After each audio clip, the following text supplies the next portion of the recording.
You don't know how happy you're going to make me feel when I see you eating this pie. Oh, no, Few shows capture pure 1960s escapism like Gilligan's Island, with its slapstick, sand, and endless marooned mayhem. But behind the coconuts and chaos, there's a trove of peculiar production secrets. Here are 10 of the strangest facts that might just change how you see TV's most famous castaways. Number 1. Gilligan almost had a first name. Let's go back to a simpler time, when TV theme songs told the whole story and Gilligan's Island was America's favorite castaway comedy. It's wild to think that for weeks, creator Sherwood Schwartz wrestled with the idea of giving Gilligan a first name. Willie. You can almost picture him scribbling drafts, weighing the pros and cons. But it was Bob Denver, the lovable goof who brought Gilligan to life starting in 1964, who finally convinced Schwartz to leave the name as just Gilligan. No first name, no explanation. It wasn't a big creative strategy, just a hunch that some mysteries are better left unsolved. Decades later, fans still argue. Was his real name Willie? Was it something else? The truth is, keeping his identity just out of reach fueled the debates, adding a little extra magic to the show's legacy. Sometimes the biggest legends are the ones you never fully uncover. And in the echo of canned laughter and palm trees, Gilligan's first name drifted out to sea, unanswered, inviting us to keep searching for the next island secret. Number 2. Mrs. Howell's jewelry was real. It is easy to assume every pearl strand and sparkling diamond brooch on Gilligan's Island was just costume jewelry, plastic beads and glass stones meant for sitcom make-believe. But Natalie Schaefer, who played the ever-poised Mrs. Lovey Howell, had other ideas. She brought her own genuine heirloom jewelry from home, insisting that the glittering look of Gilded Age wealth be absolutely authentic. The diamonds in those necklaces and brooches were the real deal, glittering beneath hot-set lights and bouncing off Technicolor palms. Off-camera, this choice set the crew on edge. Imagine the anxiety as slapstick chaos broke out. One tumble from Gilligan, one coconut-hurling mishap, and priceless jewels could have vanished into the sand for good. In the midst of wild comic stunts, a piece of genuine history hung on Natalie's neck, forcing everyone to play it cool. Her insistence on real gems became an unwritten rule, as much a part of Mrs. Howell's mystique as her pillbox hats and silk gloves. There is still a special thrill in knowing that behind every punchline, there glittered an honest-to-goodness diamond, forever raising the stakes on a deserted television island. Number 3. NASA tied in. Sort of. Bright lights, swaying palms, and a dash of slapstick on Gilligan's Island. Even coconuts powered dreams. In 1965, the show took an unexpectedly scientific twist. A real NASA scientist, curious about the castaways' endless coconut gadgets, stopped by the set. The mission? To study how homemade. Power sources were modeled on TV, complete with radios and makeshift batteries. The science, of course, was pure Hollywood nonsense. No amount of shell and wire would tune a signal on a deserted island. Still, the idea caught fire. Fans have repeated for decades the myth that NASA tested coconut radios for real-life emergency use. It's not true, but the legend stuck, fueled by reruns and playground retellings. Gilligan's Island, which launched its first season in 1964, wasn't just zany fun. It inspired curiosity about invention and survival, even as it played fast and loose with the facts. As the camera panned away from Gilligan squinting at another coconut contraption, viewers everywhere wondered, what might they build next? Number 4. Russell Johnson was the thinking man. Picture a sweltering day on set. Palm leaves swaying, sunlight pouring down. And yet, the professor, played by Russell Johnson, stood firm in long khaki pants.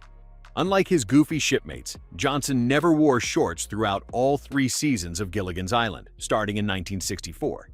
He insisted on keeping up the image of the intellectual, convinced that no scholar would dare bare their knees, even marooned on a sandy shore. This choice turned into a running inside joke. Directors and writers scrambled to use crates, bamboo screens, or even a stray coconut to cleverly block his legs during the stickiest scenes. Sharp-eyed fans still spot these tricks today. His dignity may have been stubborn, but it added to the show's peculiar charm, reminding everyone that even in paradise, some rules never bend. And just beyond that patch of shade, another island secret waits to be uncovered. Number 5. There was no real island, ever. Sunlight danced on shimmering water, palm trees rustled. or so it seemed on your living room TV when Gilligan's Island first aired back in 1964.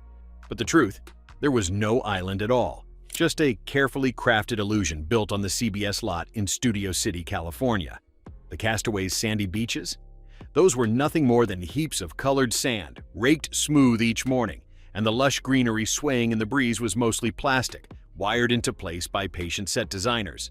The famous lagoon, where Gilligan and the gang hatched their zany escape plans, was a man-made pond surrounded by fences and floodlights, barely big enough for a rowboat and a coconut raft. Even those deep golden suntans weren't from the sun.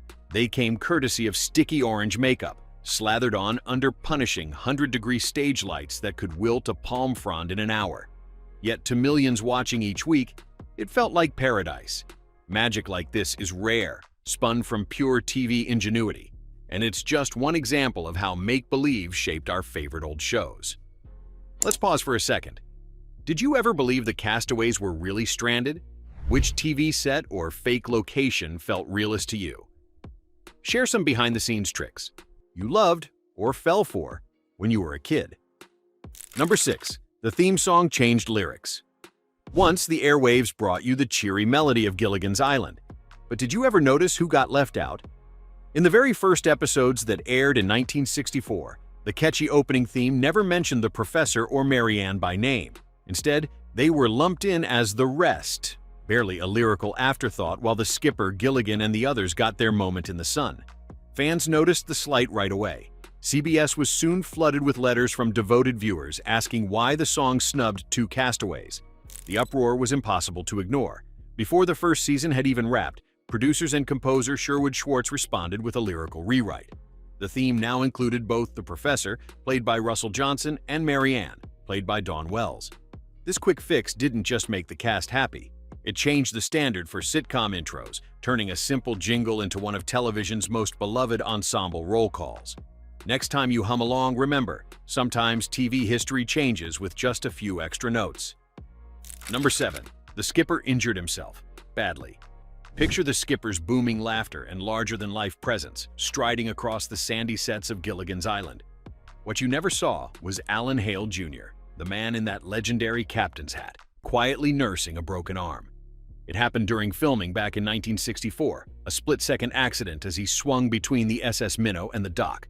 Instead of stopping production, Alan Hale Jr. simply buttoned up his jacket, gritted his teeth, and carried on.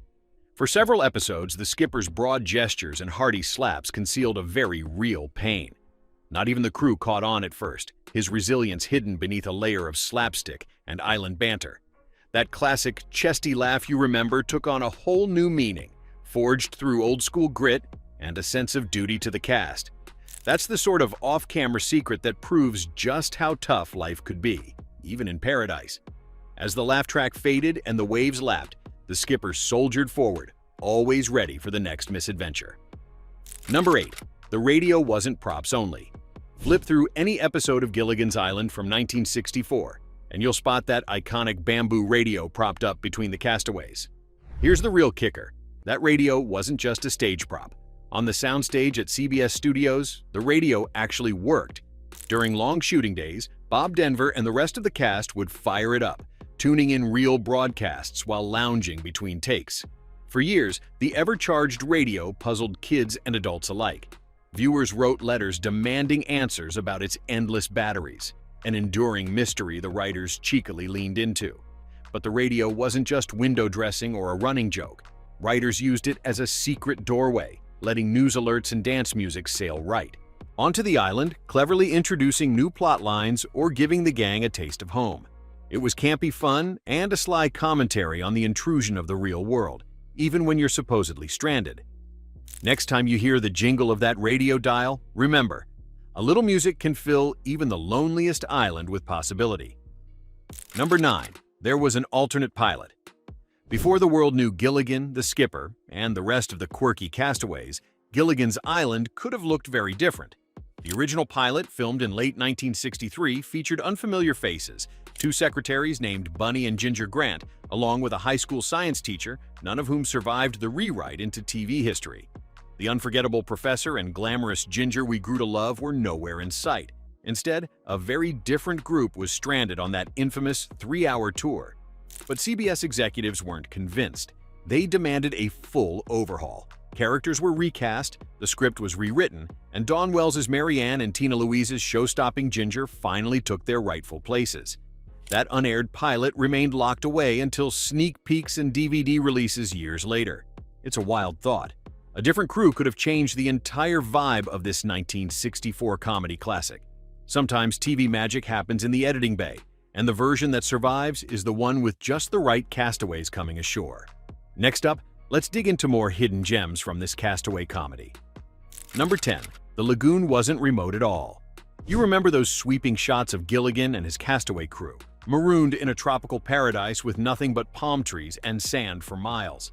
In reality, that famous lagoon was nestled squarely inside the CBS Studio Center backlot in Hollywood, California. While viewers at home imagined crashing waves and endless ocean, the crew often fished out coffee cups and leftover set debris from the murky waters between takes. Sometimes, if the camera operator strayed even a little during a scene, office buildings, cars, or studio equipment would sneak into the background. It was all a carefully crafted illusion, built in a spot that, by 1964, was already surrounded by city streets and ever-present background noise. The lagoon became a symbol, the dream of escape, conjured from a patch of Hollywood asphalt. Underneath those blue skies, among the distant palm fronds, the secrets of TV magic bubbled up with every take. Even now, a whiff of studio water or a glimpse of a backlot can carry you right back to that not-so-remote desert island.